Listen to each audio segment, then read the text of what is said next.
오늘 할 말씀은 느헤미야 8장 1절에서 5절까지의 말씀입니다. 구약성경 737쪽입니다. 느헤미야 8장 1절부터 5절까지의 말씀입니다. 느헤미야 8장 1절에서 5절까지 말씀을 우리 같이 한 목소리로 읽겠습니다.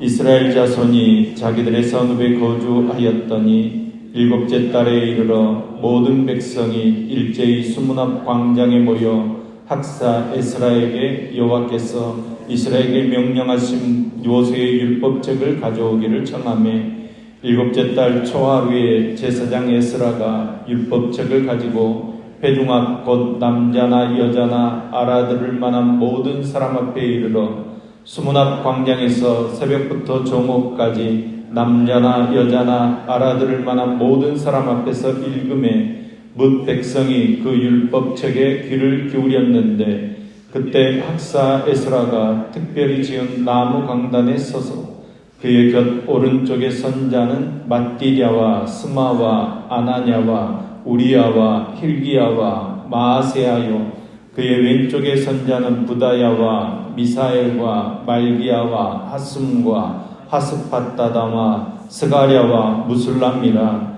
에스라가 모든 백성 위에 서서 그들 목전에 책을 펴니 책을 펼 때에 모든 백성이 일어서니라. 아멘. 아멘.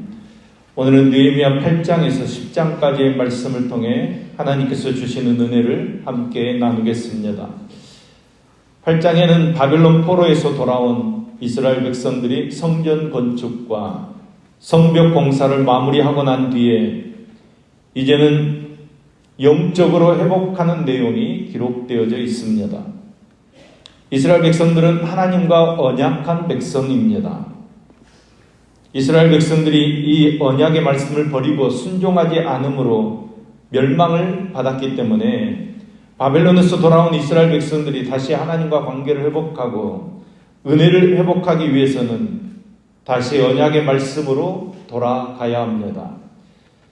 진정한 회복은 언약의 말씀으로 돌아가는 것입니다. 이것이 회복의 역사입니다. 그래서 사무엘도 말씀으로 돌아갔고 에스라도 말씀으로 돌아갔고 예수님께서도 말씀으로 돌아갔고 바울도 말씀으로 돌아갔고 루터와 칼빈도 다시 말씀으로 돌아간 것입니다. 오늘 이 시대도 마찬가지입니다. 다시 말씀으로 돌아갈 때 회복의 은혜가 임하게 되는 것입니다. 8장 1절 말씀을 보면 이스라엘 백성들은 수문 앞 광장에 다 모여서 에스라를 초청하고 모세의 율법책을 가져오게 합니다. 그리고 말씀을 알아들을 수 있는 모든 백성들이 모여서 하나님의 말씀을 들을 준비를 합니다. 그때 에스라는 특별하게 만든 나무 강단을 세워놓고 많은 제자들과 함께 그 자리에 서게 됩니다. 그리고 먼저 하나님의 이름을 송축할 때 모든 백성들이 손을 들어 아멘 아멘 하면서 그 자리에 엎드려 하나님께 경배 드립니다. 그리고 에스라가 율법을 읽어나가고 또 그 읽은 말씀들을 제자들이 설명하기 시작합니다. 여기서 중요한 것은 그냥 율법을 읽고 지나가는 것이 아니라 에스라의 제자들이 다니면서 그 율법의 말씀을 가르쳐주고 설명해주고 이해시키고 깨닫게 해 주었다는 것입니다. 그냥 말씀을 듣고 지나가는 것이 아니라 이 말씀을 마음에 깨닫게 될 때 그 마음이 움직이기 시작한 것입니다. 하나님의 말씀이 내 마음에 깨달아질 때 죄가 드러나게 되고 죄를 회개할 때 그 마음에 하나님의 은혜가 임하게 되는 것입니다. 그래서 9절 말씀에는 백성들이 울었다고 말씀하고 있습니다. 자신들의 죄를 회개하고 자복하게 될 때 하나님께서 회복의 은혜를 베풀어 주시는 것입니다.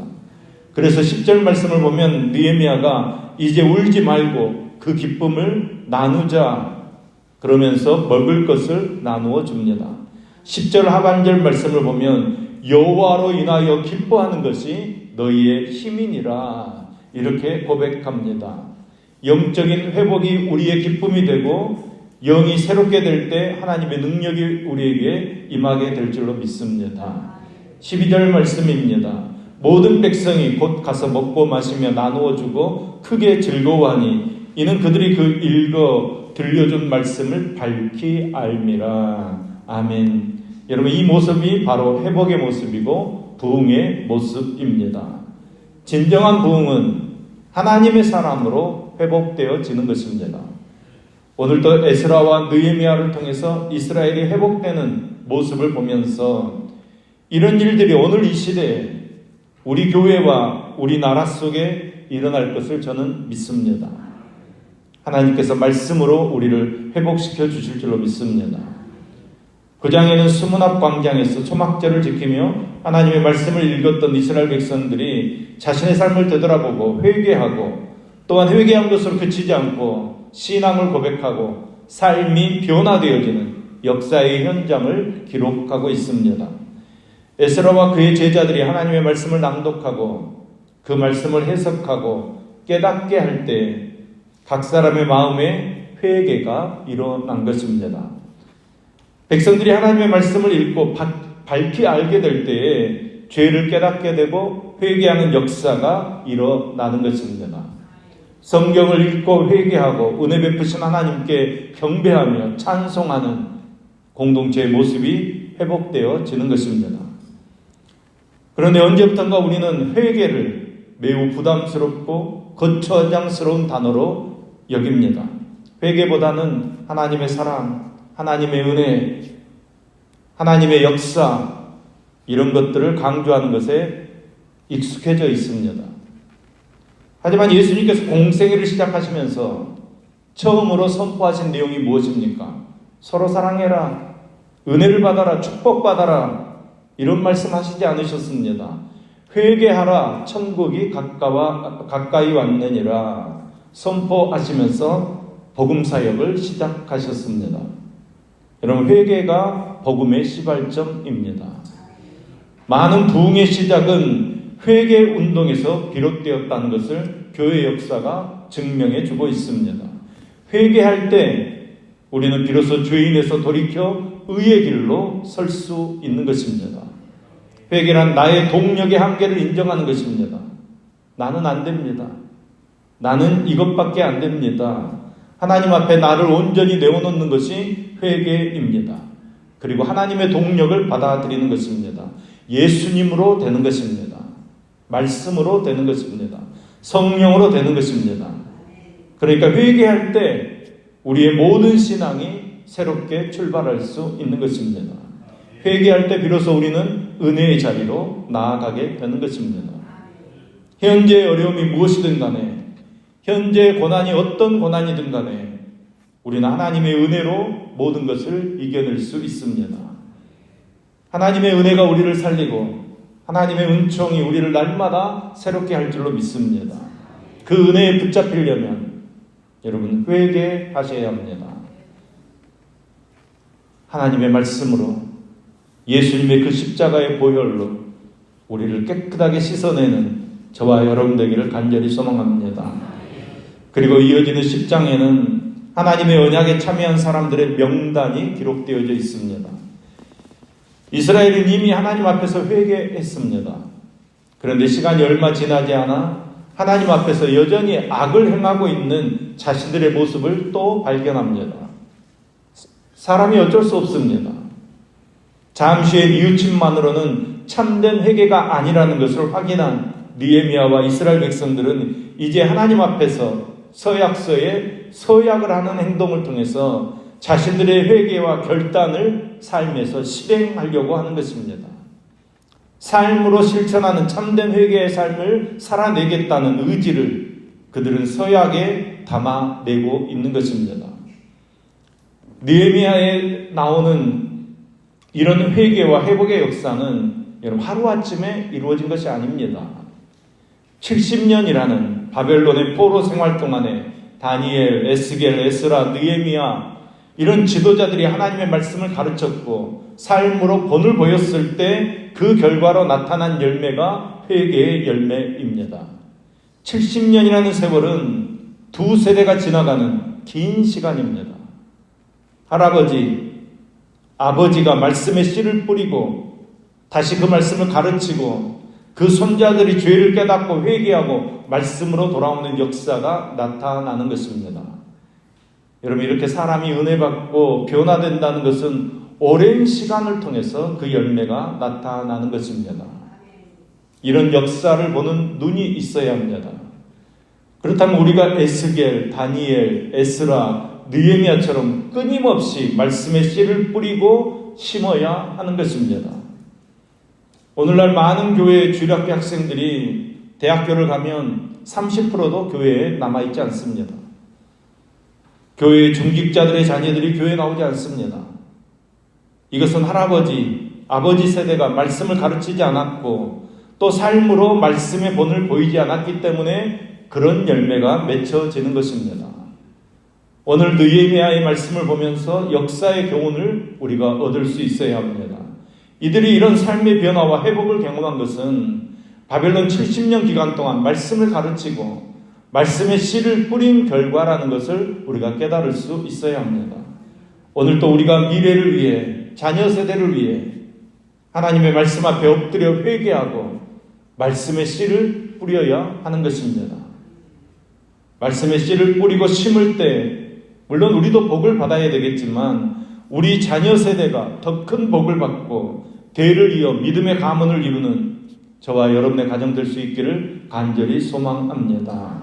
우리 교회가 10년 후에, 20년 후에 더 말씀 가운데 세워지는 교회로 하나님 앞에 드려지기 위해 지금 이 시간 우리가 말씀의 씨를 뿌리는 저와 여러분들 되기를 간절히 소망합니다. 기도하겠습니다. 하나님, 우리의 육체적인 필요, 사회적인 욕구가 채워지는 것을 복으로 아는 어리석은 생각을 넘어서서 심령이 회복되어지고 하나님께 가까이 가는 것이 진정한 복이고 은혜임을 깨닫게 하시니 감사드립니다. 그런 삶을 주시려고 오늘도 말씀 앞에 우리를 앉게 하심을 감사합니다. 말씀을 읽는 것이 축복의 시작이며 회복의 시작이며 아름다운 변화의 시작인 줄 깨닫게 해주셨사오니 오늘도 말씀으로 회복을 누리고 말씀으로 기쁨을 누리고 말씀으로 변화되는 삶을 살게 하여 주시옵소서. 인자하신 하나님, 이스라엘 백성들이 조상들의 죄를 자복하기에 하나님께서 주신 은혜를 통해 새롭게 자신들의 역사를 해석해냅니다. 그리고 그 해석은 삶을 새롭게 펼쳐낼 자양분이 되고 있습니다. 하나님, 오늘 저희들도 저희가 속한 공동체의 죄를 위해 회개할 수 있는 저희들 되게 하여 주시옵소서. 입으로만 회개하는 데서 그치지 않고 회개를 서약하는 이스라엘 백성들을 보면서 우리도 회개에 합당한 행동을 취할 수 있도록 축복하여 주시옵소서. 우리의 이름이 당신의 거룩한 백성의 명부에, 순결한 주의 백성의 명부에, 참으로 회개의 삶을 살아간 명부에 기록되어지도록 역사하여 주시옵소서. 그 명부에 합당한 삶을 살아가도록 말씀으로 성령으로 우리를 붙잡아 주시며 주님께서 영원토록 기억하시는 그런 인생 되게 하여 주시옵소서. 주님의 그 거룩한 삶에 우리도 동참하도록 은혜 베풀어 주시옵소서. 일천번째 헌금드리는 임상훈 청년 이민숙 집사님의 손길을 흠양하시어서 삶의 자리에서 하나님의 은혜를 누리며 평안을 누리도록 함께하여 주시옵소서. 사랑사구역 서명인 권사님을 기억하여 주옵소서. 이번 항전기 PK 선거에서 하나님의 일꾼으로 은혜받게 하셔서 감사드리며 온 가족이 하나님을 의지하게 하시고 말씀 안에서 주님의 지혜와 능력을 구하게 하시며 건강과 안전으로 지켜주시어서 온 가족이 주님의 일을 더 온전하게 할 수 있도록 도와주시옵소서. 사랑 18구역 서재용 집사님을 기억하여 주옵소서. 자녀들이 건강하고 믿음 안에서 잘 자라나며 진로를 하나님께서 인도해 주시며 가족 모두가 건강하게 신앙생활 잘하며 맡겨주신 귀한 일들을 믿음으로 잘 감당하도록 함께하여 주시옵소서. 은혜 16구역 김기중 장로님을 기억하여 주옵소서. 하나님과 동행하게 하시고 하나님께서 기뻐하시는 믿음의 삶을 살아가게 하시며 건강하게 신앙생활하고 믿음의 분량을 잘 감당하게 하시며 가족의 건강과 화목하고 행복한 가정이 되어지도록 함께하여 주시옵소서. 하나님, 오늘도 주님의 나라가 이 땅 위에 임하여서 모든 정치, 경제 지도자들이 하나님을 두려워하는 마음으로 겸손하고 정직하게 일하도록 깨우쳐 주시옵소서. 이 세상 곳곳에서 터지는 전쟁과 모든 갈등과 분열이 종식되게 하시고 주님의 참된 평화가 깃들도록 함께하여 주시옵소서. 주님께서 오늘도 우리의 우산 되어 주시어서 우리를 덮어주심으로 어떤 비가 쏟아지더라도 세찬 비바람 속에서도 우리는 안전을 누리며 주님과 우리와의 사랑이 더욱 깊어지도록 함께하여 주시옵소서. 교회가 주님을 더 사랑하게 하시고 주님의 말씀과 진리 안에서 성도의 본분을 다하게 하여 주시어서 모든 일들이 복되고 아름답게 이루어지도록 역사하여 주시옵소서. 언제나 우리와 함께 하시는 예수님의 이름으로 기도합니다. 아멘.